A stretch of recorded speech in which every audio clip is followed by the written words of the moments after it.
Morning बच्चों, आज का हमारा टॉपिक है कार्बन की विशेषताएं। ऐसी बहुत सी विशेषताएं हैं कार्बन के पास जिनके कारण वो बाकी तत्वों से अलग है। टॉपिक को शुरू करने से पहले आपने अभी तक हमारे चैनल को सब्सक्राइब नहीं किया है तो प्लीज़ पहले कर दीजिए एंड पास में जो बेल आइकन आए उसको भी प्रेस करना ना भूलें ताकि वीडियो अपलोड होते ही पहला मैसेज आप तक पहुंचे। Thank you.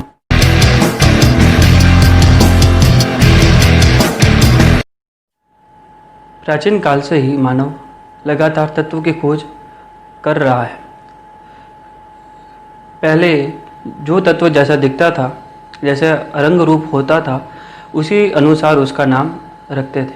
जैसे चांदी चांद के समान दिखती थी, सोना सूर्य के समान दिखता था और पारा पानी के समान दिखता था। इसी अनुसार उनके नाम रखते थे।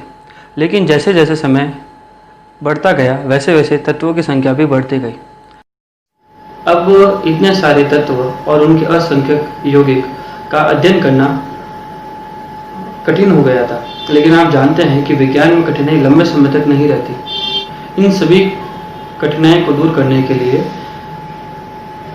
वैज्ञानिक ने एक आवर्त सारणी बनाई जिसके अंदर सारे तत्वों को शामिल किया गया उनके परमाणु क्रमांक के आधार पर। आज हम परमाणु क्रमांक को थोड़ा अच्छे से अध्ययन करते हैं। परमाणु पदार्थ का वो सूक्ष्मतम कण जिसके आगे विभाजन संभव नहीं है, उसे परमाणु कहते हैं। परमाणु के मध्य में होता है नाभिक। नाभिक के अंदर प्रोटॉन और न्यूट्रॉन पाया जाता है। प्रोटॉन पर प्लस आवेश होता है और न्यूट्रॉन उदासीन होता है। उदासीन का अर्थ है न प्लस न माइनस, न धनावेश न ऋणावेश। और नाभिक के चारों ओर इलेक्ट्रॉन चक्कर लगाते हैं। प्रत्येक परमाणु के नाभिक में प्रोटॉनों की संख्या और न्यूट्रॉनों की संख्या समान होती है। किसी भी परमाणु के अंदर प्रोटॉनों की संख्या को परमाणु क्रमांक कहा जाता है।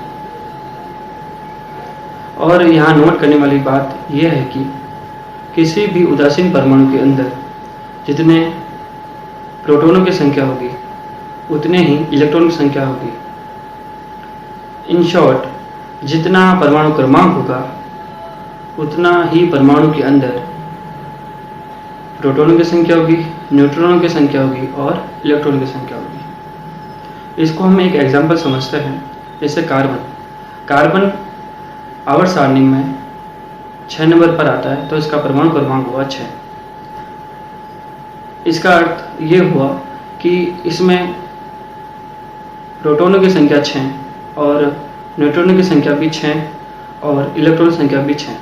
साथ ही ध्यान देने वाली बात यह है कि नाभिक के पास वाले कक्षक में इलेक्ट्रॉन की अधिकतम संख्या 2 ही हो सकती है। इसलिए तीसरा इलेक्ट्रॉन दूसरे कक्षक में भरा गया। तो कार्बन की विशेषताएं शुरू करते हैं। पहली विशेषता, आवर्त सारणी में परमाणु क्रमांक 6 पर स्थित परमाणु को कार्बन परमाणु का नाम दिया गया।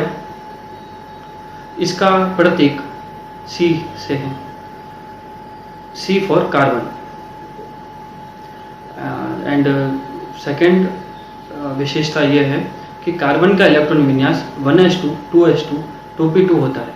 यहाँ पर s और p उपकोष है जो आप अगली क्लास में अध्ययन करेंगे। तीसरी विशेषता, कार्बन की संयोजकता 4 होती है। यहाँ संयोजकता का तात्पर्य है कि परमाणु अपने बाह्यतम कोश में अष्टक पूरा करने के लिए इलेक्ट्रॉन का साझा या स्थानांतरण करता है, जो संयोजन क्षमता या संयोजकता कहलाती है। प्रत्येक तत्व के परमाणु की एक निश्चित संयोजन क्षमता या संयोजकता होती है। कार्बन अपनी चारों संयोजकता को संतुष्ट करने के लिए कुछ इस प्रकार से संयोजन करता है। एकल बंध संयोजन, सेकंड है 2 एकल बंध और 1 द्विबंध। फिर तीसरा है 1 एकल बंध और 1 त्रिबंध। फिर फोर्थ है 2 द्विबंध। आप इसको इस तरह से समझिए कि कार्बन के 4 हाथ हैं, जैसे आपके 2 हाथ है वैसे कार्बन के 4 हाथ है, और वो इस तरह से मैनेज करता है। फोर्थ विशेषता ये है, कार्बन ये विशेष प्रकार की संरचना बनाता है जिसे समचतुष्फलकीय संरचना कहते हैं। ये जो आप डायग्राम देख रहे हैं वो 3D डायग्राम है, जिसमें कार्बन केंद्र पर स्थित है और संयोजकता चतुष्फलकीय के चारों कोनों पर। इस प्रकार जो आकृति बनती है उसे समचतुष्फलकीय आकृति कहते हैं। प्रत्येक संयोजकता के मध्य बंध कोण 109 डिग्री 28 मिनट का होता है। यहाँ बंध कोण का तात्पर्य है कि दो निकटवर्ती बंध के मध्य बना कोण बंध कोण कहलाता है। पांचवा गुण यह है कि कार्बन परमाणु के मध्य एकल बंध, द्विबंध और त्रिबंध बना सकता है।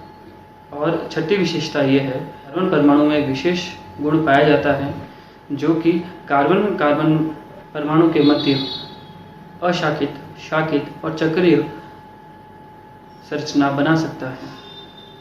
इस गुण को संकलन का गुण कहा जाता है। इन सभी संरचना में अगर आप शाखित और अशाखित में कंफ्यूजन हो तो शाखित वो संरचना है जिसके अंदर कार्बन के साथ जोड़कर एक शाखा का निर्माण करे, तो इस संरचना को शाखित संरचना कहते हैं।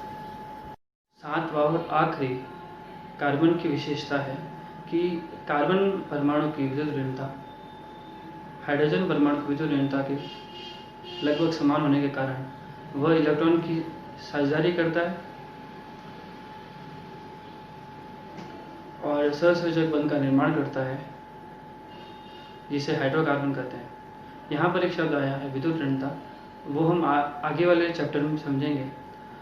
नेक्स्ट एक छोटा सा टॉपिक हमारी यह है कि इलेक्ट्रॉन बिंदु संरचना। परीक्षा में सवाल आता है कि किसी भी कार्बन यौगिक का इलेक्ट्रॉन बिंदु संरचना बनाना, जैसे मेथेन का। आपने बचपन में गेम खेला होगा OX का, कुछ याद आया? तो वही गेम आज अपन खेलेंगे।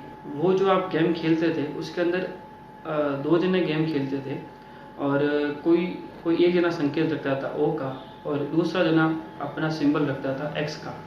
उसी तरह हम कार्बन और हाइड्रोजन के बीच में OX का गेम खेलेंगे। इसमें हार जीत तो नहीं होगी, लेकिन संरचना बन जाएगी।